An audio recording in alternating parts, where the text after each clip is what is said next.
ہمارے چینل میں خوش آمدید۔ چلیں شروع کرتے ہیں آج کی کہانی۔ یہ تھیلا سنبھال لو، میں کل تم سے لے لوں گا۔ مگر یہ ہے کیا؟ امبرین نے تھیلا ہاتھ میں لیتے ہوئے یاسر سے پوچھا۔ کچھ نہیں، بس جتنا تم سے کہا اتنا ہی کرو۔ اسے بستر کے نیچے رکھ دو اور خاموشی سے سو جاؤ۔ اچھا کہہ کر امبرین نے تھیلا بستر کے نیچے رکھ دیا۔ امبرین اور یاسر 2 سال پہلے اپنے والدین کے ساتھ ڈنمارک شفٹ ہوئے تھے۔ پاکستان سے ڈنمارک آنا گویا ان کے لیے فرش سے عرش پر آنے کے مترادف تھا۔ صاف ستھرا ماحول، ہلکی خشک ہوا، سڑکیں دھلی دھلائی، کوڑے کا نام و نشان نہیں، لوگ با اخلاق، ہر طرف گڈ مارننگ اور گڈ ایوننگ کی صدائیں، معاشرتی نظام نہایت اعلیٰ اصولوں کے مطابق، اور جتنی محنت اتنا معاوضہ۔ یاسر اور امبرین ہر دفعہ فون پر اپنے پاکستانی رشتہ داروں کو ڈنمارک کی خوبیاں بتاتے نہ تھکتے تھے۔ یاسر کو ایک ملٹی نیشنل کمپنی میں سیلز مین کی جاب مل گئی اور امبرین ایک نرس کی حیثیت سے اپنے فرائض سر انجام دینے لگی۔ بزرگ والدین گھر کے کام کاج میں مصروف رہتے۔ یاسر کے والد ایک اچھے استاد کی حیثیت سے پاکستان کی مشہور یونیورسٹی خدمات سر انجام دیتے رہے تھے، اور والدہ نے ہمیشہ گھر گرہستی کو اپنا فرض جانتے ہوئے اپنی زندگی اپنے اکلوتے بیٹے اور شوہر کی خدمت میں گزار دی۔ ان کا کہنا تھا کہ عورت اس وقت تک پرسکون رہتی ہے جب وہ اپنے گھر اور اپنے شوہر کو بھرپور توجہ دے اور گھر کا ماحول پرسکون رکھے۔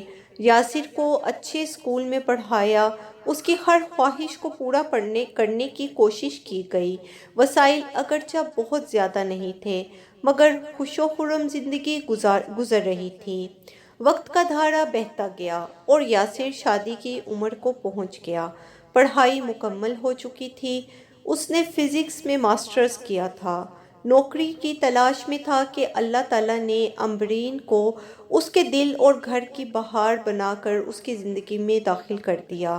امبرین نہایت سلیقہ شعور اور پڑھی لکھی لڑکی تھی۔ وہ نرسنگ کے پیشے سے وابستہ تھی۔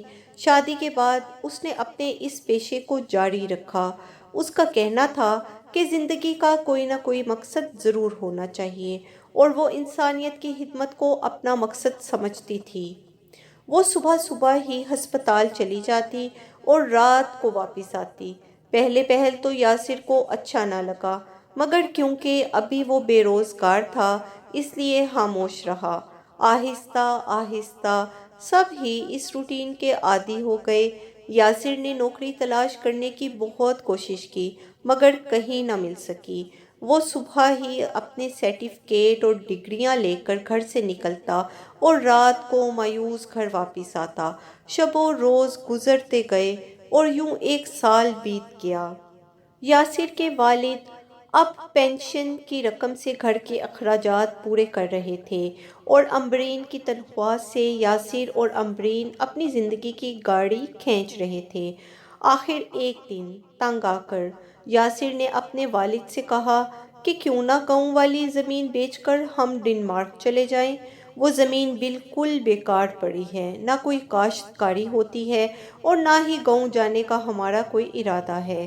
میرا ایک دوست ڈنمارک گیا ہے، وہ بتا رہا تھا کہ یہاں کوئی بھوکا نہیں سوتا، یہاں خدمت کا معاوضہ وقت پر مل جاتا ہے۔ اگر 1 گھنٹے کام کرو تو پورا معاوضہ ملے گا۔ پاکستان میں تو 1 سال ہو گیا، مجھے نوکری تک نہیں ملی، یوں ہی زندگی کا 1 سال ضائع ہو گیا۔ اگر ہم وہ زمین بیچ دیں تو کم از کم اتنے پیسے ضرور مل جائیں گے کہ ہم آرام سے ڈنمارک چلے جائیں اور کچھ عرصہ وہاں رہ کر نوکری ڈھونڈ لیں۔ یاسر کی باتوں میں کچھ ایسا جادو تھا کہ والد صاحب فوراً ہی مان گئے۔ گاؤں کی زمین بیچ دی اور چاروں ڈنمارک آ گئے۔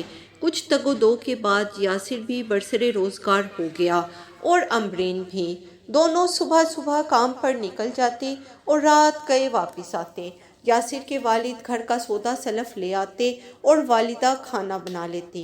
اس طرح دن گزر جاتا۔ زمانہ اپنی رفتار سے چل رہا تھا کہ اچانک یاسر کے والدین کا ایکسیڈنٹ ہو گیا۔ کمپنی کا قانون یہ تھا کہ وہ تمام ورکرز کا فون صبح 9 بجے لے لیتی اور رات 8 بجے فون واپس کیا جاتا۔ والدین کے ایکسیڈنٹ کی اطلاع یاسر کو نہ مل سکی۔ البتہ کسی نیک شخص نے ان کو ہسپتال کی ایمرجنسی بھجوا دیا۔ خون کافی بہہ چکا تھا۔ اتفاق سے اسی ہسپتال میں ان کی بہو نرس کی حیثیت سے اپنے فرائض انجام دے رہی تھی۔ اس نے جب اپنے ساس سسر کی یہ حالت دیکھی تو فوراً ڈاکٹرز کو بلایا، ان کا دل جمعی سے علاج کروایا۔ اللہ کے فضل و کرم سے ڈاکٹرز ان کی جان بچانے میں کامیاب ہو گئے۔ جان تو بچ گئی مگر ہسپتال کا بل! یاسر نے جب بل دیکھا تو اس کے پاؤں تلے سے زمین نکل گئی۔ مختلف قسم کے ٹیکس ملا کر بل اس کے 4 ماہ کی تنخواہ کے برابر تھے۔ وہ سر پکڑ کر بیٹھ گیا کہ یہ بل کہاں سے ادا کروں۔ یاسر کی پریشانی کو اس کی امی نے بھانپ لیا، اپنے سونے کی 6 چوڑیاں کلائی سے اتاریں اور اس کی طرف بڑھا دیں۔ بیٹے، میں نے ساری زندگی تمہاری اور تمہارے ابو کی خدمت میں گزار دی۔ مجھے سونے چاندی سے نہیں، رشتوں سے مطلب ہے۔ میرے نزدیک یہ پیسہ اور سونا چاندی مشکل وقت میں کام آنے کے لیے ہوتے ہیں، نہ کہ دکھاوے کے لیے۔ ان چوڑیوں کو بیچ دو اور ہسپتال کا بل ادا کر دو۔ یاسر شرمندگی سے اٹھا اور چوڑیاں امی کے ہاتھ سے لے لیں۔ چوڑیاں بیچ کر اس نے ہسپتال کا بل ادا کیا۔ 1 ہفتے بعد امی ابو گھر آ گئے، مگر انہیں اتنی کمزوری تھی کہ اٹھ کر 2 قدم چلنا بھی دشوار تھا۔ بہو نے 1 ہفتے کی چھٹی لے کر اپنے ساس سسر کی تیمارداری کی۔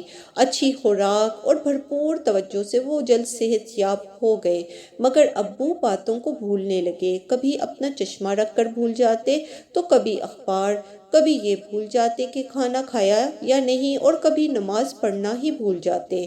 والدہ پر بھی اب آہستہ آہستہ حادثے کے اثرات نمایاں ہو رہے تھے۔